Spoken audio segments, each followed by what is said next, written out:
Hey, ladies and gentlemen, boys and girls, Chris Maloney back with you for another edition of CWN Predicts WWE TLC 2020, taking place live tonight, 7 o'clock p.m. Kickoff show taking place live tonight, 5 o'clock p.m. That is for free on the WWE Network as well as social media. Special guest in the house tonight, CWN contributor, as well as the one and only founder of the Scumbags of Wrestling, Mr. Shawn Bates. Festive already coming into the show here. Shawn, how you doing? Yeah, doing good. As you see, setting up for Christmas. Our Christmas show is going to be actually on the 23rd on Wednesday. I think yours is as well, earlier in the afternoon before us. I've just been spending all weekend at home doing baking, wanting to spend some holiday cheer. It can go either way, as we discussed earlier. You can either hop into the holiday spirit and get into it as much as possible, or fall down a rabbit hole of sorrow. I know in my family, lost grandparents both at Christmas time, so I try to honor that, but also have fun at the same time. So that's what I'm doing right now.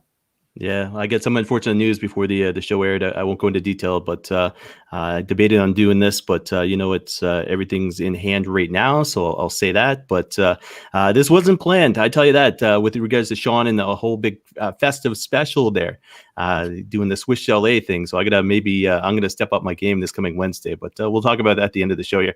But this is CWN Predicts WWE TLC 2020 live tonight. St. Petersburg, Florida, at the WWE Thunderdome. 6 o'clock p.m. for their kickoff, and then 7 o'clock p.m.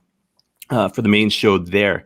I'm going to say this before we start the predictions here, and I'm going to break the news. So, officially announced by Wrestling Observer, Charlotte Flair expected to make return at WWE TLC. I'm not going to go into details as far as the article goes, but I just want to put that out there before we start making our predictions. I had already thought about Charlotte Flair returning, but they had put out that Peyton Royce might be the one who ends up in a certain tag team match, but we'll go into detail there. But 6 matches has been announced so far. I'm sure that come WWE bump, they'll announce probably more on that show there. 6 is pretty light as far as the WWE pay-per-view goes, but we'll get into the 6 matches here. Shawn, have you heard anything more than the 6 matches announced on WWE.com? No, just those 6 matches. As you said, I expect a 7th match to be announced for the kickoff show at least. 6 is probably a good amount, since you're probably going to be having the majority of it going to the 2 TLC matches and the one, as I'm assuming, a cinematic match. So the other 3 will be fillers. Yeah. So, guys, if you are watching live, let us know your comments. If you're watching later on, feel free to comment as well, or any kind of audio like that. But we'll go into the matches here. Match number 1, Raw Tag Team Championship on the line. The New Day, which is Xavier Woods and Kofi Kingston, taking on the Hurt Businesses, Shelton Benjamin and Cedric Alexander. Shawn, you are the guest, so I'll let you take the first one first. Thoughts on the match, as well as who the winner is going to be. Yeah, well, unfortunately, this combination has been going a lot lately on Raw. We've seen Cedric Alexander take out both members of the New Day. We've seen them go against each other in tag team matches, and we've had a count-out victory, loss. I think Hurt Business got a victory, non-title as well. I think just the way they're pushing the Hurt Business, this would be the opportunity for them to take the tag team titles off of New Day. They've had it 10 times in whatever combination they are presenting themselves in. It's not going to hurt them to drop it, and gives Hurt Business a much-needed rub that they're constantly getting momentum with. Yeah, so officially your pick? Hurt Business. Yeah, new tag team champions. I got to agree with that. I got to say, not only they win the match, but they new tag team champions as well. They've looked strong as far as Raw goes lately, especially. And now I was kind of wondering what they're going to do, because the fact is Shelton Benjamin didn't look like he could take the part. Basically, when the younger guy, Cedric Alexander, got in the ring, he was beaten up on the New Day, where Shelton kind of was lacking. So they're making Cedric look like a star. I don't know if they're setting up a feud there, but I got to say, going into this match, I'm going to say we have new tag team champions there. Hurt Business. Yeah, that's the only thing I'm a little bit curious about, is how they're portraying Alexander being like a little bit of a show off compared to the rest of the Hurt Business and even Benjamin and MVP are looking at him like, what's going on, dude? So that's the only part would get me from not picking Hurt Business, but I am sticking with that. Yeah, I got to say, like, I never would have thought this team would have clicked the way they have, and then adding Cedric Alexander to the mix was great as well. But I think when they finally do implode, I think Cedric's going to get his butt handed to him there. So we both agree on that one. New tag team champions coming up. We go from the first tag team championship match to the second one. WWE Women's Tag Team Championship on the line. Nia Jax, Shayna Baszler defending against Asuka as well as not Lana. So we will not be seeing Lana put through a table, at least unofficially maybe. But rumor has it Charlotte Flair is one of those picks as far as Asuka's partner goes. Rumor has it as well it's going to be Peyton Royce. Like I said, the news right before we start doing predictions there, Charlotte Flair looks like to be making her return. But we've all been fooled before. So I'm going to take this first. I'm going to say it is Charlotte Flair. I mean, her and Asuka, obviously, it was 2-3 years ago, the WrestleMania match that they had where Charlotte Flair actually beat Asuka, which surprised the hell out of me. But I'm going to say, with Nia Jax and Shayna Baszler basically being the bullies in the yard, so to speak, it's about time Charlotte Flair comes back and takes back her ring, so to speak. And who better to do it with Becky not around than Asuka? So I'm going to say we have new women's tag team champions, and it's going to be Charlotte Flair with Asuka. Shawn, thoughts? Yeah, I have to agree with you on this one. What doesn't make sense at all is the fact that they took Lana out of it. Asuka was the person stepping up to be Lana's second in this feud against Shayna and Nia. And it's all been narrowed down to, which, oddly enough, should have been a tables match involving Lana and Nia somehow in this event, since it is TLC. But now Lana's out, and it's not even a tables match. So what was all that stuff with Lana and Nia and going through tables if it wasn't leading to tonight's event? But I agree. I was just going to say, I can definitely say that they probably had it set up. It was going to end up in a tables match because any podcast you listen to, or even me and you probably had those thoughts that, hey, this is all leading to a tables match. Lana ends up putting Nia through a table to win the championship. That's the send off. That makes sense. But I'm guessing that Charlotte Flair basically said she was ready, and Bruce Pritchard being like, all right, she's ready. Let's put her in. So that's what I'm saying about that one. Well, I had heard that Charlotte was actually going to return tomorrow night on Raw. And so obviously if that's the plan, they bumped it up at least 24 hours because she was rumored to come back on Monday. Yeah, it'll be interesting no matter what. But I mean, it's one of those things too, where all of a sudden they could have Charlotte Flair and Asuka implode by the time WrestleMania rolls around. I can't see Becky Lynch being ready, maybe by SummerSlam of next year, but I can't see her being ready by Mania. So, I mean, you set up Asuka versus Charlotte again, and depending on how COVID takes place, fans and all that sort of stuff, it'd be an interesting match to see at a Mania event. So, we'll leave it at that. Match number 3. And it's interesting because there's only 3 gimmick matches on the 6-match show so far, but match number 3 could have been a gimmick match as well. Smackdown Women's Champion Sasha Banks taking on Carmella. Number 1, surprised to see this match happening for the second time in the past couple of weeks. And next thing is basically, do you think they should have went gimmick match? And number 3, obviously, who's going to win and why? I'm not surprised that they're doing it again. I'd heard that they were talking about doing some of these title matches ahead of the pay-per-view, including the Street Profits against Dolph and Rude, which happened this past week. That was rumored to happen on TLC and is not obviously happening. We still haven't heard about Sami Zayn and Big E, but they've been putting it on their TV shows just to attract people that way, because with their contracts with both USA and Fox, that's more important than something on the WWE network. To see that this is not a gimmick match also on this pay-per-view, I think tells you about what they're going to do with the 2 title matches, that they made them both TLC matches. They don't want to oversaturate all these different spots that would have been had if you'd had a singles ladder match, a single chairs match, or a single table match. They're going to put all that stuff into those 2 title matches. And I do not see Sasha dropping the title. I know Carmella's freshly back, and this whole Emelina 3.0 gimmick, because everybody seems to be getting that given to them. Liv almost had it and then got rid of it. Now we got Carmella with it, but I don't see Sasha losing the title. It's going to eventually lead to Bianca Belair against Sasha Banks. Yeah, see, I'm 50-50. With being a wrestling fan as long as I have been, I know WB booking, and they could easily put the title on Carmella. But then what the heck was the sense of having Sasha be the one to beat Bayley after like a year, whatever that was, 360, 370, 380 days that she was champion, you know what I mean? Just to get beat by somebody like Carmella, who's been out of the picture for what, the whole time COVID's existed. Pretty much, yeah.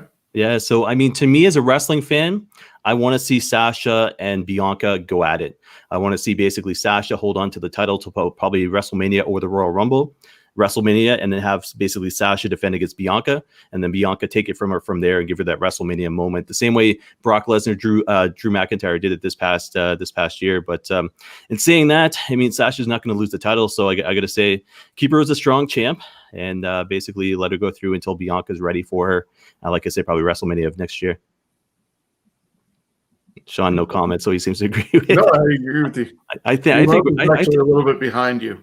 That's why I was like, it's funny. I think we're 3 for 3 as far as our predictions go right now. So far, and yeah, which is unfortunately for me, NXT Takeover, I was totally skunked on everything. I got all of them wrong. So who knows what's going to happen this week? Yeah, I did ROH on Friday, and I think I bombed completely on that. But anyways, this might be the one that we differ on. So the Fiend taking on Randy Orton in a Firefly Inferno match. And I get first dibs on this, but I'm not exactly sure what they classified as a Firefly Inferno match. So I'm just going to bring that up quickly here. Shawn, well, maybe while I'm saying that, do you know what it entails? No, I'm guessing it's going to be on the same lines as what the Inferno match was around the ring, but because they're saying Firefly Inferno, who knows? Maybe it's on the Firefly Funhouse set or something like that, and it could be almost like the House of Horrors that they did years ago, and Randy ended up burning up Sister Abigail and her spirit in that house, and the refrigerator and everything that happened with that thing. So this could just be almost a redo of that. Yeah, I bet it's going to be cinematic either way, because I don't know why you would waste that sort of setup around the ring just for a event without fans ringside. Yeah, I was just reading through the article through the TLC official website there, and nothing. It states nothing. It just basically says that Orton's entering, the Firefly Funhouse, so to speak. So I think you're right as far as cinematic goes, and as far as this match goes, if it is indeed a match and there's a 1, 2, 3, or basically we see one of these guys basically down and out at the end of the match, I got to say it's Randy Orton. I'm going to say they book Bray Wyatt strong, the Fiend going strong into 2021, especially when Alexa Bliss is able to come back, after her whatever she's doing with Punky Brewster, I think it is. But the fact is, when it comes down to it, there's no reason at all to book Randy Orton strong at this point. I got to say Fiend all the way. What are your thoughts? Yeah, we saw Randy Orton already defeat Bray Wyatt, both at that match that I mentioned about, and also at WrestleMania when they had the giant sperm coming down the rampway. It was just, unfortunately, Randy going over Bray Wyatt and taking away the mystique that they're trying to build for him. If they're serious about this thing with the Fiend this time, they have to give Bray Wyatt a victory. I'm curious why Alexa has even been disappeared. I know you mentioned about her being part of the whole Punky Brewster reboot, and her and Charlotte doing a couple of episodes with that, but they only work 1 day a week. Why couldn't she have been at Raw the last couple of weeks helping to build this thing? The last time we saw her, she was in Orton's arms and then handed back to Bray. Kind of odd that she's magically disappeared without any explanation. But for this, regardless of there being a pinfall or submission or whatever they want to burn somebody up, by the end of the whole thing, Bray Wyatt should be the one standing tall and in this case, laughing his head off. Yeah, I could agree with you. It's interesting because Shawn and I were at SummerSlam last year. We got to see the official debut of The Fiend, which was the entrance alone was absolutely amazing. But when you think about that variation versus this variation, he's come a long way since the summer of last year, in my opinion. I think he was pushed too hard and too quick as far as his original kind of debut went. And then putting him in that series of matches against Seth Rollins just absolutely killed him. But to see him reemerge the way he has and put Alexa Bliss with him, I think it's absolutely phenomenal. Fifth match of the night coming up. Roman Reigns. It looks like these two guys are not in the main event. Just by the way, WWE.com is wording things. But Roman Reigns puts the Universal Championship on the line against Canada's own Kevin Owens in a TLC match, tables, ladders, and chairs. Shawn, your first dibs on this. It's interesting to see where they're going to go with this. Knowing all the rumors that have been speculated, I've talked about it on my show. I'm sure you talked about it on your show as well. But the fact is, when it comes down to it, who's going to win and why? As much as I love Kevin Owens and the whole Canadian factor and just everything really good about Kevin Steen, the stuff that they're building towards with Roman and this whole empire, they still have to get Jimmy Uso back and be part of this whole thing. They're going to be probably building up a couple more Samoans, building this dynasty led by Paul Heyman, or at least advised by Paul Heyman. So between now and I would say at least SummerSlam, anybody going against Roman Reigns is guaranteed to lose. WrestleMania is going to be a huge thing, I think, for Roman, especially getting the family around him by that point. But yeah, the next loss will probably not be something major until SummerSlam. So unfortunately, Kevin Owens is not going to be unhooking that title tonight. So we agree on who's going to win. But the thing we disagree on is the fact is how long it's going to take. I see this, and if you've watched CWN Weekly, I've said that the way they're building the Samoan dynasty right now is absolutely amazing. It's huge. It's making Roman Reigns look like a badass, but it's also making him look very, very strong as a heel character. Put Paul Heyman beside him, obviously Afa Sika, the way that went down, Jey Uso, Jimmy Uso. And my setup is this. I see him fighting The Rock at WrestleMania, but they got to continue to build him strong. And, maybe you're right about the SummerSlam thing when I think about it, because the fact is maybe they have Roman Reigns win against The Rock at WrestleMania to give him that legacy, like the Hogan Rock moment, I've heard, unfortunately, that Rock will not be available for WrestleMania. And if he was, it's kind of a waste unless they can get fans in front of them for that once again, especially for that sort of setup. If anybody's going to go against Roman at WrestleMania, it's probably going to be, unfortunately, Goldberg, even though that should not be happening and thankfully didn't happen this year. Could be Drew McIntyre in a rematch from Survivor Series or Daniel Bryan. But yeah, I would love it for it to be The Rock, but not until there's fans. Yeah, kind of somewhat agree with you there. But I still think Rock and Roman somehow, some way at WrestleMania. So I'll leave it at that. Main event time, guys. We got AJ Styles taking on Drew McIntyre, another TLC match. Be interesting to see if they go back to back with this. I know they've had a habit sometimes of booking one at the beginning and then one at the very end. So if that being the case, it looks like it'd be Roman Reigns and then Kevin Owens to start, and then basically AJ as well as Drew McIntyre to finish. But I'll take this one first. I'm going to say and new. So I'm going to say with the McIntyre, the way he lost to Orton, he looked like he was basically beatable. The way the ratings have been down as far as the WWE in general lately, as particularly Raw, I'm going to say there is no reason in the world to keep the strap on him. Unfortunately, Drew McIntyre, the dream he has, he's a gifted champ. Not necessarily liking the gimmick right now with the kilt and the sword and everything like that. I feel he was better, stronger, just all dressed in black and just coming out there and just kicking ass. But I'll say this, there's no reason in the world for AJ Styles not to win tonight, especially with the new gimmick, especially with, I think his name is Omis, by his side. and it's no disqualification match. Who's to say Owens doesn't just sit there and choke out Drew McIntyre as AJ Styles is climbing the ladder? You know what I mean? So it's I'm going to say this. I'm going to say it's be a great match. You'll see a lot of tactics by AJ Styles. I'm going to say at the end of this, AJ Styles' new WWE champion. Shawn? Well, it looks like we're going 6 for 6 in being tied with our thoughts on this.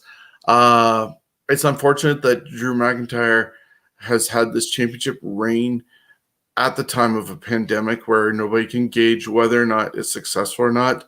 A lot of people are tuning out of Raw. We've seen record lows. Apparently, whether you believe different reports or not, USA Network is not happy with what they're getting in exchange for their money, and there's supposed to be some sort of shakeup possibly again tomorrow. We've heard shakeups for the last 2 years, when 2 years ago we had the McMahon family saying, you guys are the authority. And we've also seen Raw Underground, Raw Dark, you name it. We've been seeing it. So who knows? But at that rate, I do see AJ Styles becoming the new champion, see if the new direction, and also having Drew McIntyre doing the chase again, if that is what fans want more than him being a champ. But yeah, it's unfortunate that his title reigns are the lowest drawing factor of any champion, of 0 tickets sold in his reign. So, and that's only because of the pandemic. But you can't get a good full gauge on his success. But I think a chase after AJ, and with AJ having Omos, it's a better fit. Yeah, it's interesting because you mentioned Goldberg in that scene and whether or not he goes SmackDown or Raw, but I see them tossing AJ Styles more or less to Goldberg, if that's the case, more a bit then to toss like somebody like Drew McIntyre over to Goldberg. But obviously you see Kevin Owens and Roman Reigns in the background. Kevin Owens has been tossed to Goldberg, you know what I mean? And there's a lot of backstory with that there. But guys, that is WWE TLC prediction. So CWN predicts WWE TLC 2020 taking place live tonight, 7 o'clock p.m. WWE Network, and then the kickoff at 6 o'clock p.m. WWE Network, as well as social media. I don't think in the history of knowing Shawn in wrestling we've ever gone 6 picks each for the same guys. So it'll be interesting if we're gonna lose, we're gonna lose together, I think, in this case. But as what I've done in the past with predicts, once new matches are announced, I'll put them down on YouTube as far as any other follow-up predictions I have go. So like I said, WWE predicts TLC 2020 taking place live tonight, and I'll be back at least for the post show taking place live after TLC, usually about 10:15 ish, 15 to 20 minutes after the show goes off the air. But before we end this show, I'm going to do this and this. So Shawn's hashtag we are scumbags, hashtag scumbags are wrestling, hashtag scumbags podcast. I can only fit one up here, but as you can see, scrolling across the bottom there, www.facebook.com/groups / scumbags of wrestling. Shawn, what's going on with the group, the drive for 500? You mentioned something about a Christmas show coming up. What's going on in the world with scumbags over there? Yeah, it's a busy week. So I've been in touch with some talent locally, of course.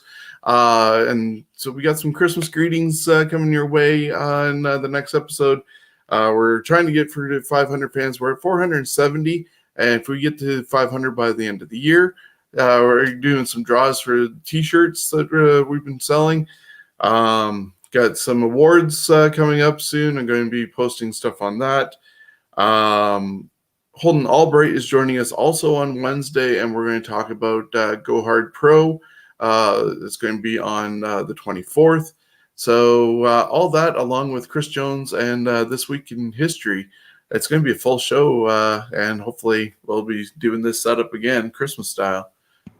Yeah, so the posters kick ass, the T-shirts kick ass as well.